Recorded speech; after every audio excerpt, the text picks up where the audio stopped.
All right. Hi, everybody. Well, welcome. Thanks for joining us today for our second webinar in a series of introductions, general purpose introductions to cooperatives. Today, we're going to be focusing on cooperative conversions. So what does it mean when you take a business that was owned traditionally and you convert that to worker ownership? We're going to talk a little bit about the different strategies for that, some of the ways that we as BRED approach cooperative conversions, and then we should have a lot of time for question and answer and just be able to kind of dig in with you all to the projects that you're working on. So this is a program coming from the Baltimore Roundtable for Economic Democracy, which is a part of the Seed Commons Community Wealth Cooperative. Seed Commons is a national network of locally rooted loan funds in 26 cities around the country that provide access to capital, technical assistance, and training for worker-owned businesses. And here in Maryland, the node in that cooperative is the Baltimore Roundtable for Economic Democracy.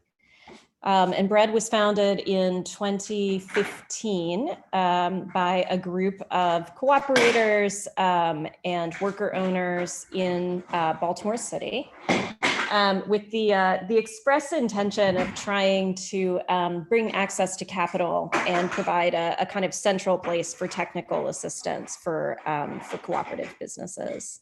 So we've been doing this, sorry, my dog is crashing around in the background. We've been doing this for about 6 years now, and we've invested about $3 million in Baltimore cooperatives over that period of time, which is pretty amazing. Because when I started my co-op back in 2003, 2004, there was no capital for cooperatives. So I'm Kate Khatib. I'm the executive director of the Baltimore Roundtable. I am also a worker owner at Red Emma's, which is one of the oldest and largest worker-owned cooperatives in Baltimore City. I have been working with BRED since its founding in 2015. I helped to start it, and I've helped to grow it. And I now also work at the national level, helping to support other loan funds, just like BRED, that are starting to grow in different places around the nation. And I'll pass it over to Krista.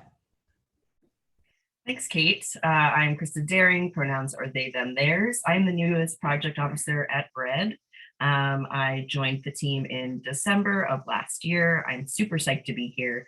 I was previously at Red Emma's. I had involvement with Red Coffee, and most recently came off as the executive director of Swap USA, which is a national human rights organization that focuses on those in the sex trade and the street economy.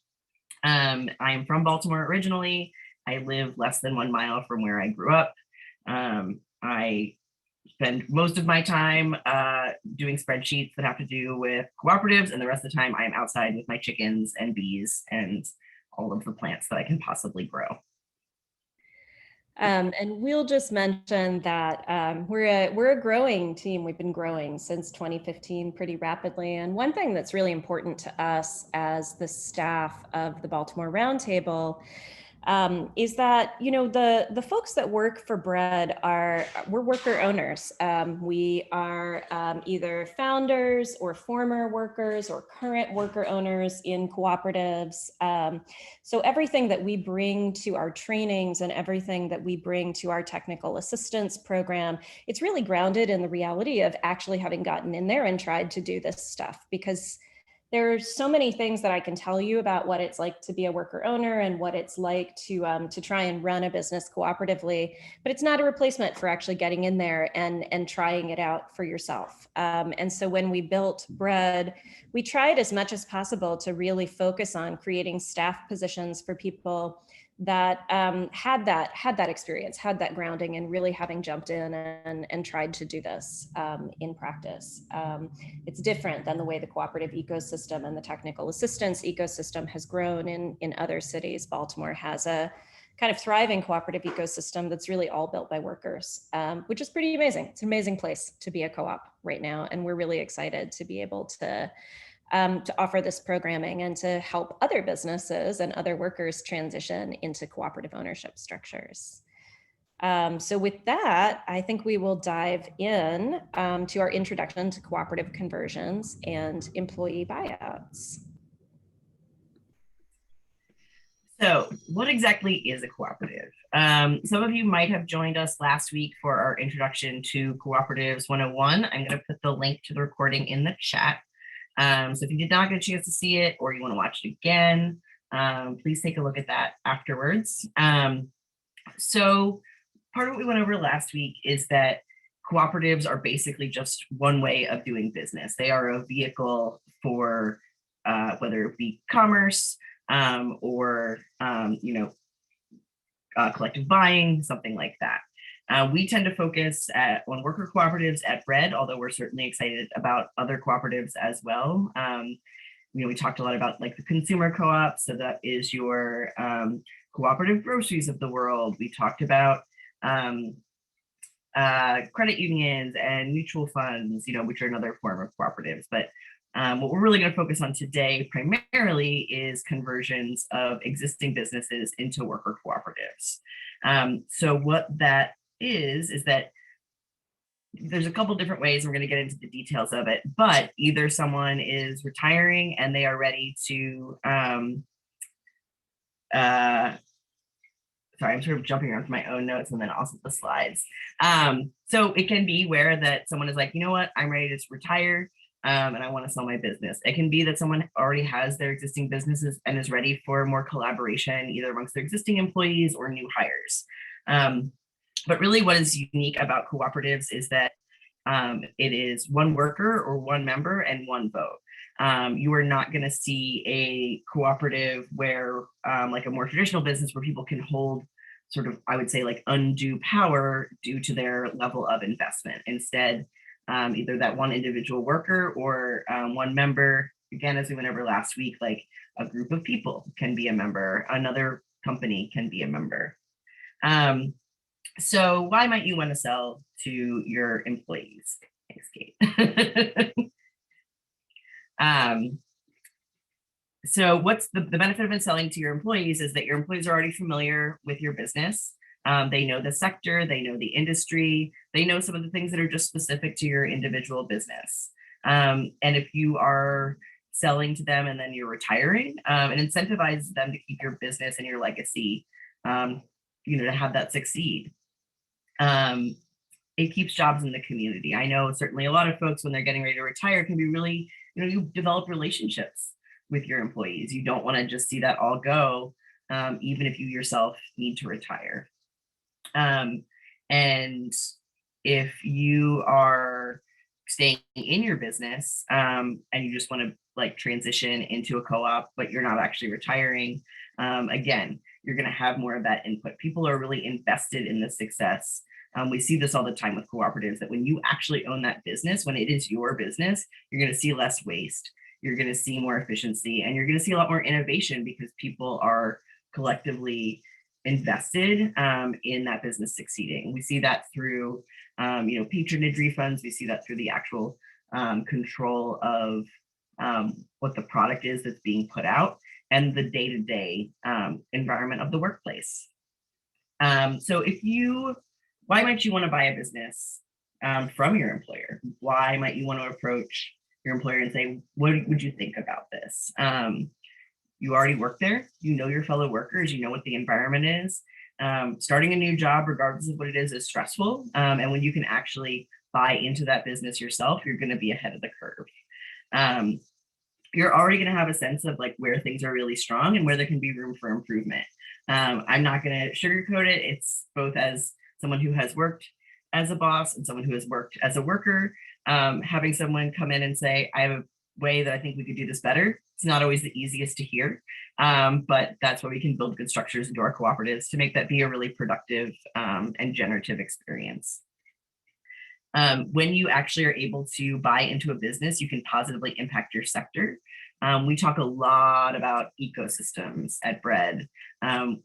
The more cooperatives we have, the more variety of cooperatives that we have, the stronger we're going to see the overall economic systems and the the economic justice that we're trying to further through this model. So conversions can be big or small. We know cooperatives, we've seen conversions of, businesses that have 200 employees. Sometimes it's just 5 or 3. The scale is not necessarily, it can make the conversion different, but it does not necessarily stop it from happening. I think that there is a misconception a lot that if you sell to your employees, that you're going to be accepting less money. That is not universally true. In some cases, we even see sellers make more money off of this because their employees are really invested in the business. They're not just trying to turn it and strip it for parts, which is what you see a lot in more traditional buyouts.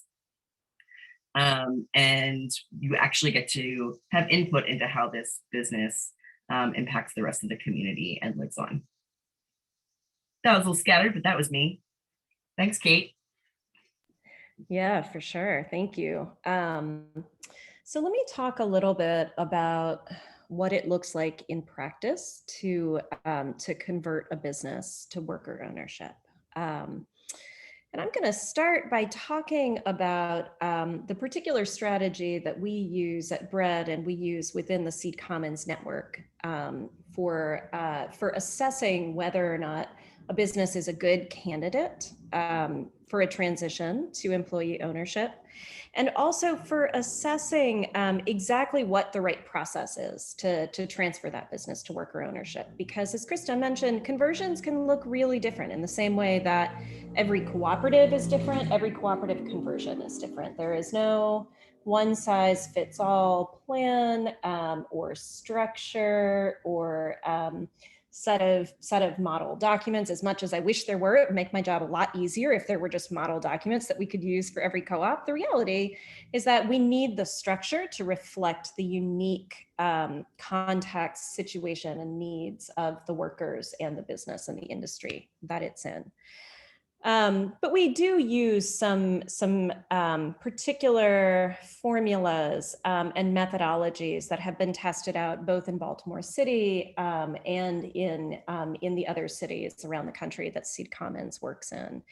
And we use what we called a phased approach to diligence. So for us, what this means, diligence really means that we are every time we're taking a look at a business and trying to help the workers decide whether or not this is a good investment for them, is it a good idea to buy this business? Is it sustainable? Does it have the chance of being successful in the future after an ownership conversion? We're doing what we call diligence, and we phase that diligence. We do it over a period of time. And I'll talk a little bit more in a minute about, what are the actual steps in that diligence process. But I want to kind of call your attention to the sort of 5 key areas that we want to be focusing on when we're thinking about converting a business. So we always want to be doing, first and foremost, we're always going to start with financial diligence. We're going to take a look at the business. We're going to see how much of the business's financial history we can capture. Usually that's through documents that are provided by the business owner. And we're really looking at a particular number there. We're not looking at profit and loss. We're looking at what we call net free cash flow. So if you're in the business world and you have heard this terminology of EBITDA before, EBITDA is earnings before depreciation, interest, and taxes. And I don't remember what the A is at the end. We're really looking at, that's what we're looking at, but with a couple of modifications. So we want to understand, especially because if BRED is financing this conversion, our financing is going to be repaid with the free cash flow of the business. So with the net profits that are generated after all of the expenses are covered. So we want to understand how much net free cash flow is there? How much cash flow is there going to be to allow those workers to actually pay off the debt that they're taking on by purchasing the business. So we're really looking at, is this not just sustainable, not just breaking even, but is it actually generating enough profit, or does it have the capacity to generate enough profit for it to be worth it for the workers to invest their labor in purchasing this business. The second thing is that we're always going to look at operations. So we want to understand, how does the business operate? Where is the owner essential in operations? If that owner is going to be walking away, how are those responsibilities going to be passed on to other people? What does that transition plan look like? Are there other roadblocks? Are there other challenges? Are there places where the operational structure is not actually working well for the workers, and a change in structure could actually produce much better jobs and ultimately happier workers and hopefully higher profits? And so we want to understand, if that business transfers from a sole owner to a new set of owners, we want to make sure that there's no value that's lost in that. So if the owner is walking away, we want to make sure that all of their accumulated knowledge, there's a plan for transferring that to the people who are staying.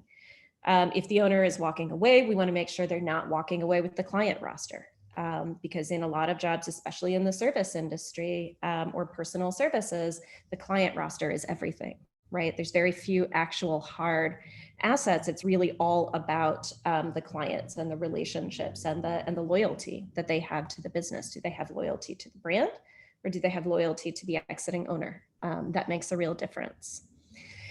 And then we want to take a look at financing. And I want to be very clear about the fact that BRED does not believe that, that workers should have to put up personal guarantees or capital to be able to convert a business to worker ownership.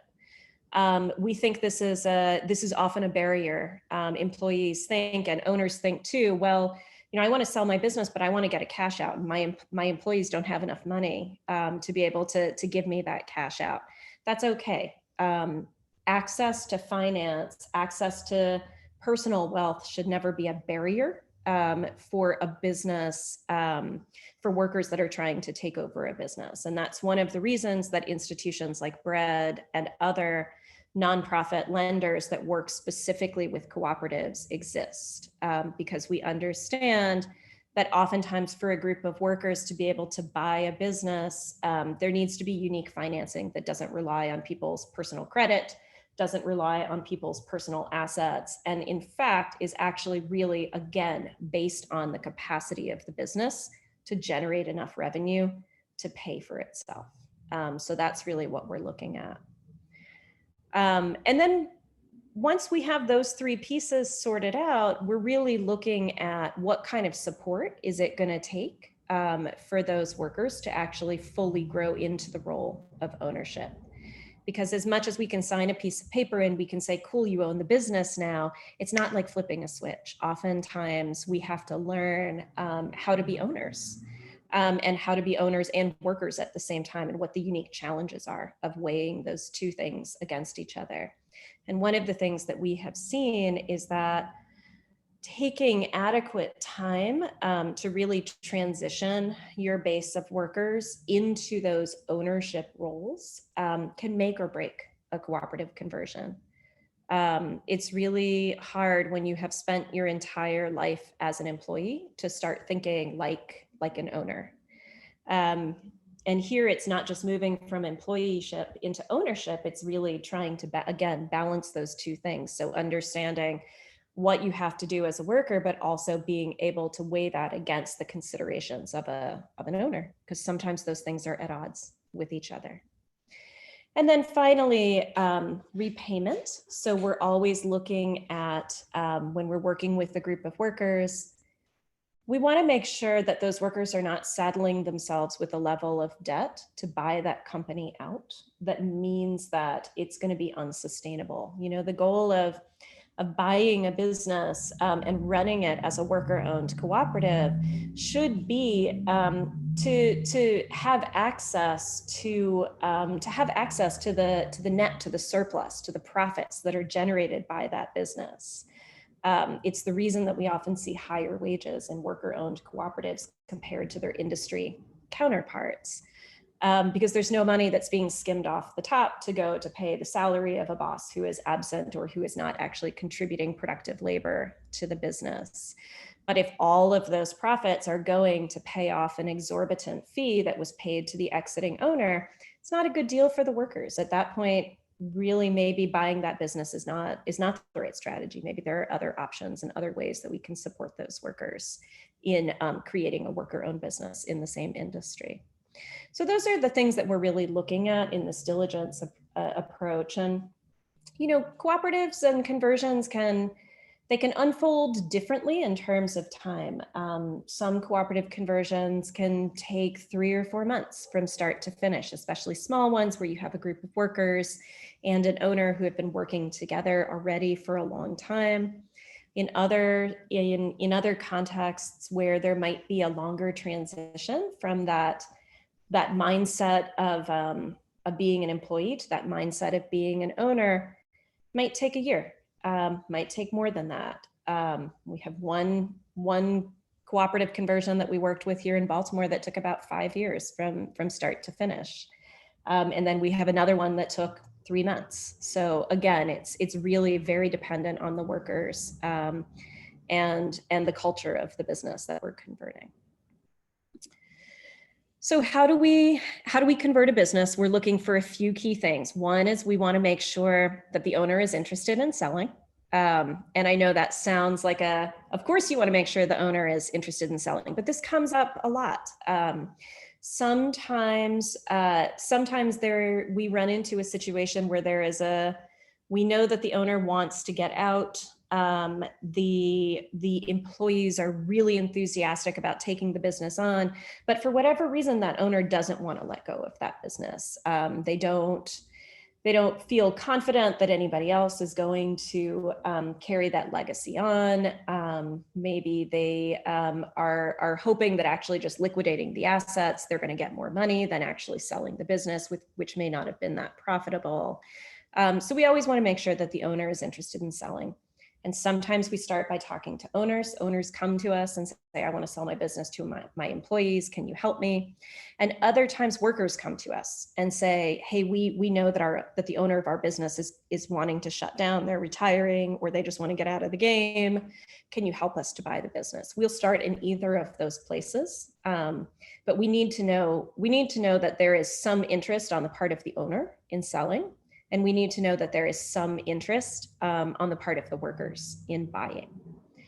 And we have certainly had it be the case that owners have come to us and said, I want to sell my business to my employees. And we've sat down with the employees and they don't want that business for a variety of reasons. And that's not to say that you can't address that. There are still ways that you can convert a business slowly over a longer period of time. But the strongest conversions are the ones where there is genuine interest from both the seller and the workers. And then the other thing that we're looking at is whether or not the financial model is sound. So again, we want to know that really right up front.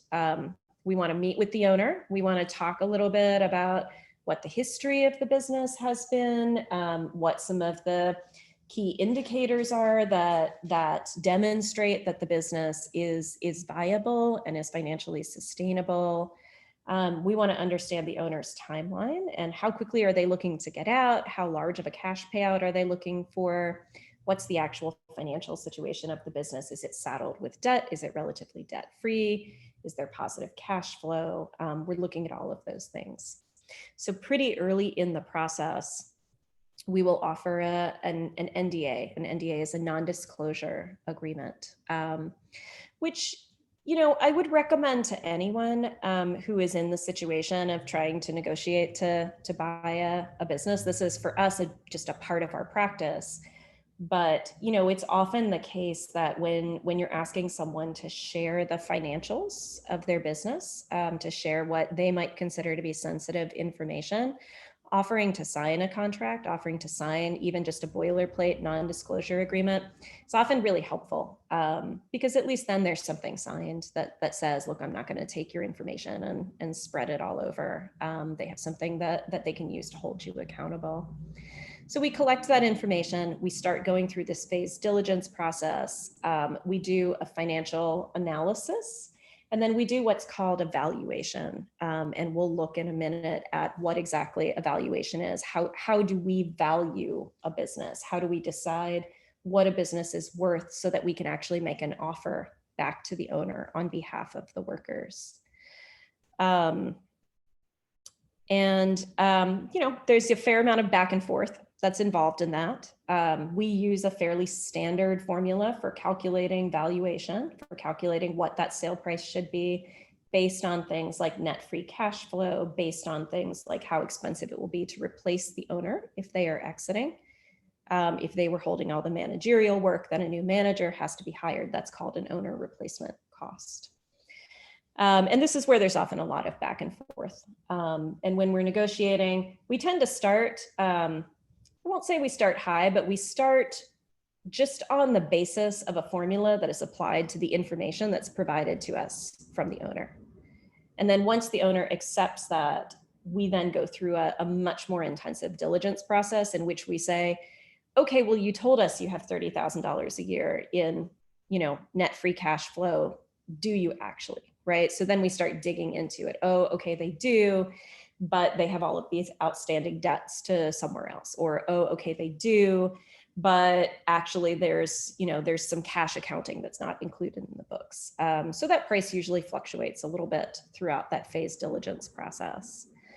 And then the last thing is that we start working as early as we can with the incoming owners to think about what is their structure going to be. So we use a whole set of tools, which are actually available on the BRED website. And I think we'll put up a link to it in the chat. But there are a variety of tools that we use when we're working with a group of worker owners, whether it's a converting business or whether it's a business that is just starting from the beginning. And we're really helping to coach them through the process of figuring out how they want to operate and how they want to govern as a group of workers who are co-owning the business. So there's a couple different ways that we can structure cooperative conversion. So I think frequently when we think about buying a business, we think about what's called a stock sale, right? So we're thinking about there's an existing entity, could be an LLC, could be a corporation, and you are purchasing that entity and that EIN and the licenses and everything that goes along with that business in what is called a stock sale.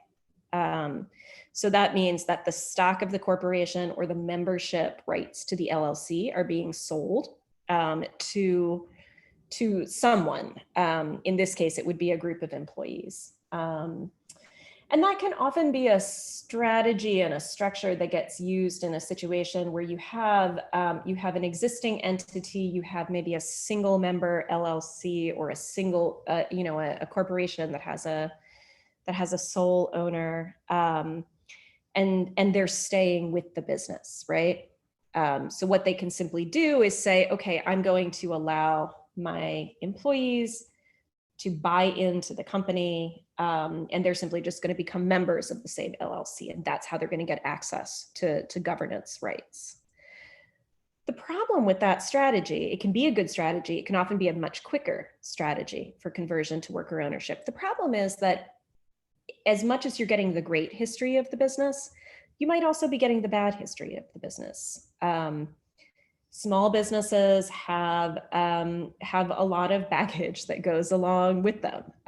There are often, there might be lawsuits, there might be liens that no one even knew about because somebody forgot to pay a bill at some point and it got sent to a credit agency.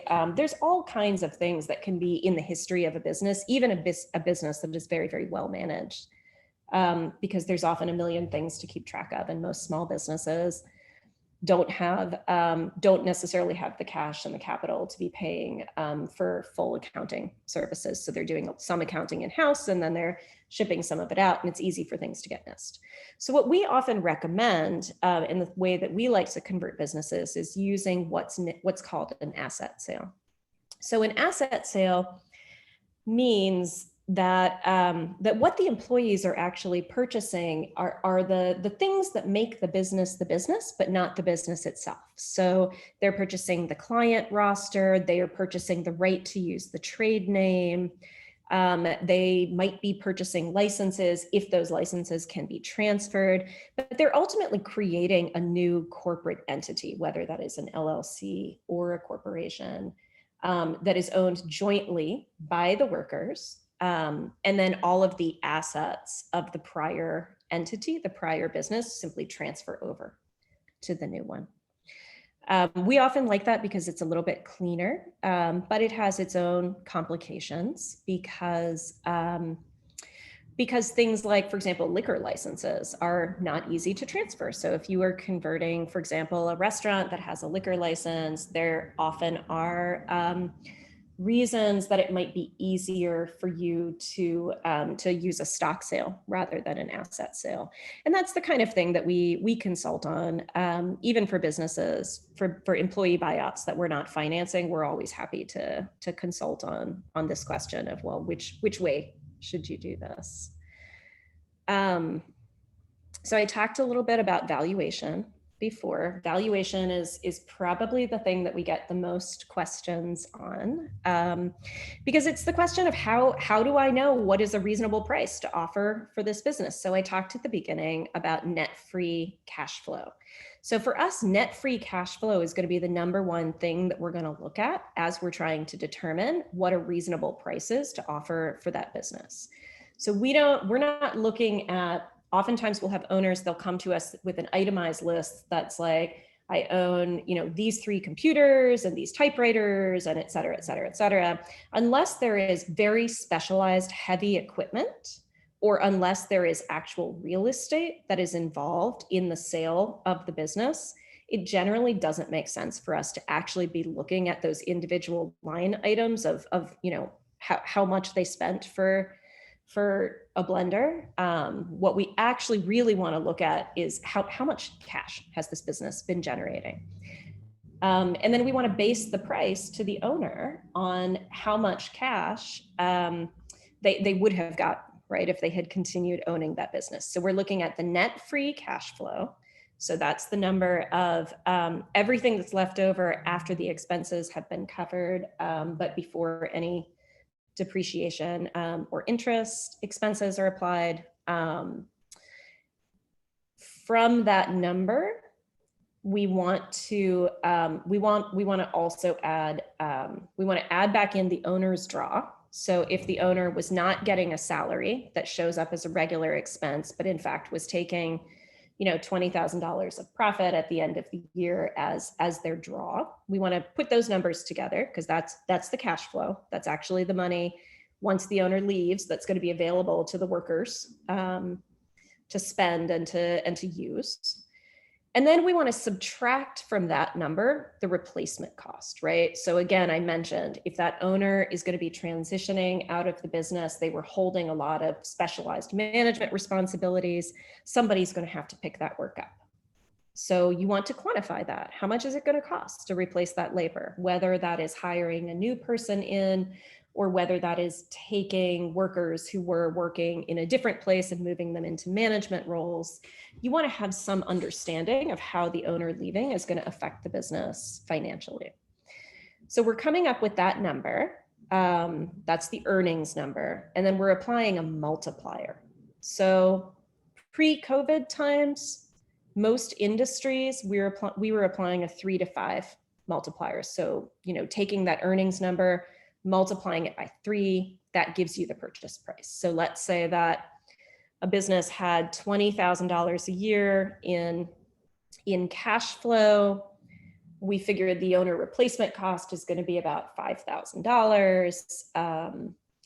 That gives us, a $15,000 price, and then we apply a 3 times multiplier to it. That means we're offering $45,000 for that business. That's pretty low. Most of the businesses we end up buying are higher than that. But just to give you a simple example, these days the forecast has changed. So most businesses are being valued at a 1 to 2 times multiplier at the most. There are a few industries where that is different. There are a few industries that actually have seen growth during the pandemic. But a lot of this is also just based on general trends in economic forecasting. So really, if we are valuing something more than a 2x multiplier these days, we have to make we have to have some pretty specific assurances that that business is relatively unlikely to have fluctuations in the next couple of years as we continue to see economic ripples coming out from the pandemic. So where does that money come from? So we really like to build some amount of seller financing into the deals that we're doing. And I would recommend this, again, to anyone who's trying to purchase a business, even if you're not working with BRED. We really like to recommend that the sellers keep some skin in the game for the first couple of years. And often the way that you can get an owner to do that is by tying a portion of their payout to receiving a percentage of the net profits for the first couple of years of operation. And part of the reason you do that is strategic. You want to discourage the owners from creating a competing business immediately while you're trying to get this one established. Partially it's so that you have a reason for the owner to stay involved and be available to answer questions as the new owners are starting to take things on and are starting to learn their way into this work. But there is for us always an incentive to have at least some portion of seller financing. And then there's outside debt financing. That's what BRED provides. And then there's sometimes member equity. So in any cooperative conversion, in any cooperative, there is generally some kind of buy-in from the employees. But again, that buy-in can be structured in really different ways. It should not be dependent on somebody having $1,000 or $10,000 sitting around in cash. If there are workers who do, that's great. If you're in a relatively high income industry and people can simply just put a buy-in on the table, that's fantastic. That's less debt that you have to take on. But we often recommend that member equity be something that is built up through a payroll deduction over the first year or two. We can actually do loans specifically for member buy-ins that can be paid off through payroll deductions and those kinds of things. Again, you really want to be careful that you're not replicating the same problems that we have in the financial world right now, that the people who have access to capital are the ones who are able to get more access to capital and are able to do things like buy businesses. Everybody should have that opportunity. And we try and structure our financing in a way that makes that possible. And that's also the reason that our lending work and the way that we focus and structure our deals is always based on the royalty financing. It's always based on the ability of the business to pay for that purchase of itself through the net profit that's generated. So again, we always want to be looking at, is the business going to be able to generate enough capital to make that purchase? Because we don't want that to come out of the pocket of the workers. It should be a benefit of ownership as opposed to a barrier. So that was a lot. It just dumped a whole ton of stuff that it took me a number of years to learn how to do on you. So we're going to stop here. We've got about 15 minutes for whatever questions you have. And also I'll say, Krista, if I missed anything that you want to add, please go ahead and jump in.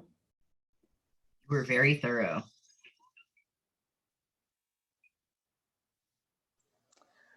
Hi, everyone. This is Heidi with EnviroCollab. Krista, we've talked before. My colleagues are joining me today, Sharice and Katie. We're very much in the information gathering stages of this process, but very excited to learn more about it. And I guess, we're in the situation of where, I'm not looking to retire or move on anytime soon. I want to continue building the business, but with my coworkers, having a more equitable role alongside me in the process. So, in your review of the types of sales, Kate, it seems like the stock sale might make sense for our current structure and what we're looking to do. I guess I was curious, is there ever an instance where you guys do your financial valuation, the early kind of analysis that you determine it's not viable for a company to convert or to receive lending? We do. There are certainly situations, where we go through that valuation process and we say to the workers, guys, like, don't buy this business. This is a really bad idea. But the reality is that, in a situation where you have, like what you're talking about, right, where you have a committed owner who wants to stay, is planning to grow the business, but wants to grow the business in a way that builds equity for all of the workers, that's usually not the case.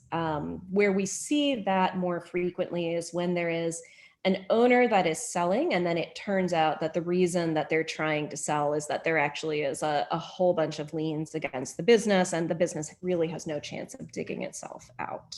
Gotcha. I think I think what can be a little bit challenging is that sometimes that process of valuation, it may not turn up a number that is as high as the owner would like it to be, and especially it may not turn up a number that is as high as the amount of sweat equity that owner has put in, right? Like, as a founder, you put so much work into starting your business, and that's very, very hard to quantify when what we're looking at is the free cash flow.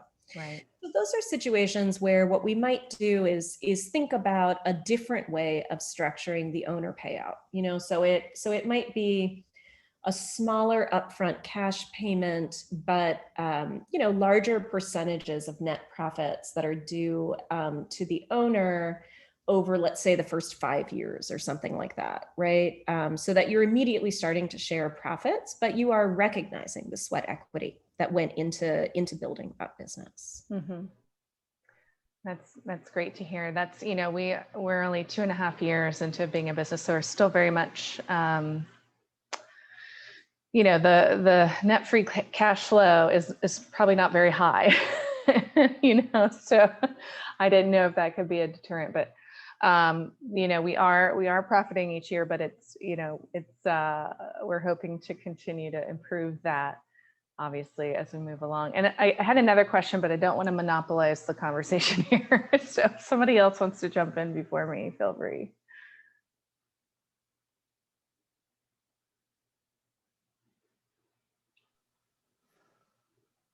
I've got a question about if you've got, once you've got this established and you have people on the team who've been there for a while and they decide that they've got another opportunity in life and they're going to move on, how are you dealing with worker, owner equity cash out without creating a run on the bank? That's a great question. Do you want to answer that, Krista, or do you want me to answer? Let me take a stab at it, then you can add on to it if that's all right.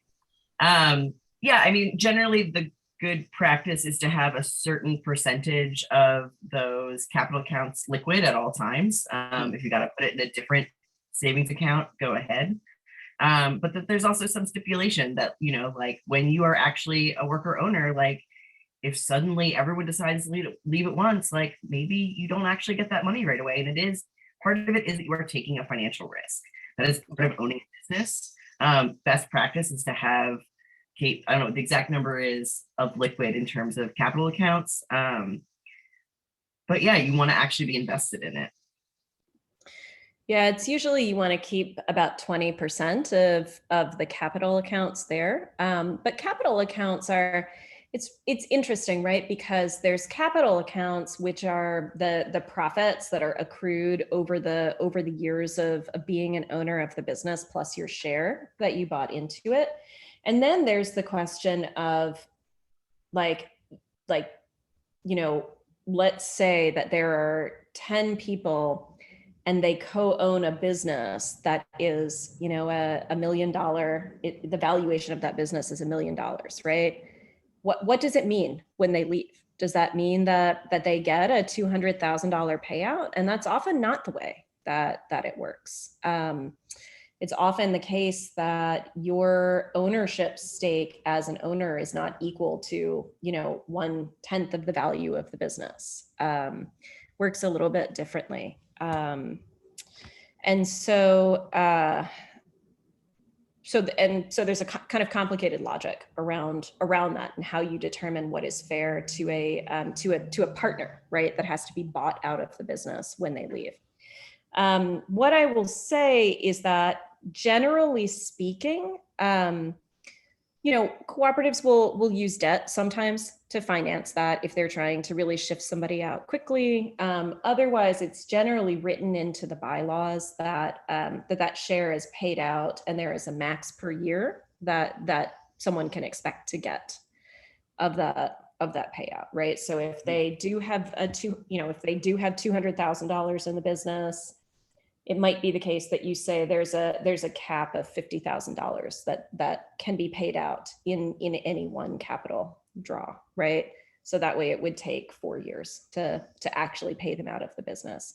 And you don't negotiate that at the time that somebody is leaving, right? You have it written into your bylaws from the very beginning so that everybody has a very solid understanding of what to expect if and when they leave the business. And so that's a part of you know, the kinds of work that we will do and that we will often do in partnership with a group of attorneys that we really like working with here in Baltimore that are very knowledgeable about co-ops. Thanks. I can also point you towards ICA Group. So ICA Group, they have a set of model bylaws for both corporations that are cooperatives and LLCs that are cooperatives. It's worth reading those if you're interested in the question of capital accounts and you're interested in how those are transitioned out of businesses when a member leaves, because they've done a lot of really great thinking around this. And my co-ops bylaws, for example, are even based on those documents.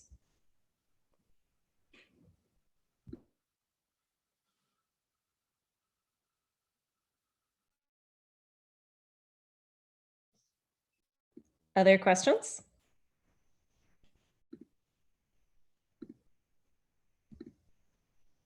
Okay, I can jump in here again. Please. So I think the design firm co-op is harder to come by in my experience as a model. I think, people have done this, but I guess I'm just wondering about, so because in our industry, we have to have liability insurance for the documents that we produce for construction. And right now, the way everything is set up, the liability is falling on me as the single owner of the company, and I have to sign and seal everything. But also, we're pursuing a host of minority certifications with the city and state that I'm presuming would, those applications would be much more simplified if I maintained like a 51% ownership. But so I guess if that's the case, then we're looking at more of a hybrid model. And does that make sense to you guys? Does that sound right? Or are there other ways to think about how to cover us in those cases? And I understand we'll get into the weeds with you guys more as we, start to work together, but I'm just trying to figure out how that would look for us and our circumstances. I think liability is a really interesting issue. It actually comes up in a lot of contexts, questions around, how do you make sure that liability is shared equally when there is not actually a way to do so. And there's actually a whole bunch of legal work that has been done around precisely this question in the education space. So in the education space, there's particular liability that is associated with your childcare operator's license, and that license has to be issued to an individual, not to a to an organization. A school can be certified, but just like a daycare, there is a person, right, that gets that operator's license. And so there's a lot of really interesting work that's been done in Philadelphia and New York to try and solve this question of well, how do we do this in a cooperative setting? And we can definitely make some referrals and see if there are any white papers that have kind of covered this that we can send over to you, because I think you'll run into some of the same issues. That being said, there are some cooperatives that are in the building and architectural space. So I know that there are ways that you can secure the necessary insurance to cover any liability issues for the business itself in a way that's not attached to you as an individual. So I think some of it might also be making sure that you're choosing the right corporate structure to reflect that particular need. And there's some good insurance people in Baltimore that have worked with cooperatives. And again, this is a place where working with attorneys, I think, would be really, really vital, because you would want to make sure that you're really covering all of your bases if there are issues of individual liability that might come up. Yeah, I think so. And then in terms of your question of, partial shared ownership, I mean, I think our perspective is that any amount of shared ownership is good, right? Any way that you can bring some balance into the ownership, some egalitarianism into the ownership, is ultimately going to be better. It's ultimately going to give workers more of a stake in the business and more of a reason to really want that business to be successful, and it's going to create jobs that are better quality. I think in a situation like that, you would want to look at if you changed your ownership, what does that do to your MBE certifications, right? Like, is it the case that if you had ownership shared equally between the 4 workers or 3 workers or whatever, does that mean you wouldn't qualify for those licenses, or would it just be harder to get those licenses? And then I think you as a group would want to just make a decision. I mean, I'll tell you, when Red Emma's was originally founded, we were an LLC, and we were all paid as LLC members and not as employees, which was a disaster for many reasons, but we didn't know what we were doing, and this is what we ended up doing. And so for, 5, 6, 7 years, I owned 99% of the LLC or something like that, so that everybody would not have to deal with passing the profits of the business through on their taxes, right? Because it was creating this huge headache. So it meant, like, every single person was having to do these massively complex taxes to report the LLC earnings. And it just meant people were not doing their taxes. So we just reported it all as income to me, so that only I had to do the complicated taxes. So co-ops are creative. And at the end of the day, the way that ownership is reflected on paper is important, but equally important is the way that you reflect that ownership in the culture of the business. So there are ways that you can have on paper that you own 51% of the business, but you can have a set of internal documents that actually govern the way that you're going to share responsibilities, and you can share the profits equally, even if you own 51%. But if owning 51% means that you're also taking on more of the liability, that should be reflected in the way that the profits are shared out. Awesome. That's super helpful. Thank you. We're just about at time. Any more pressing questions before we wrap up for today?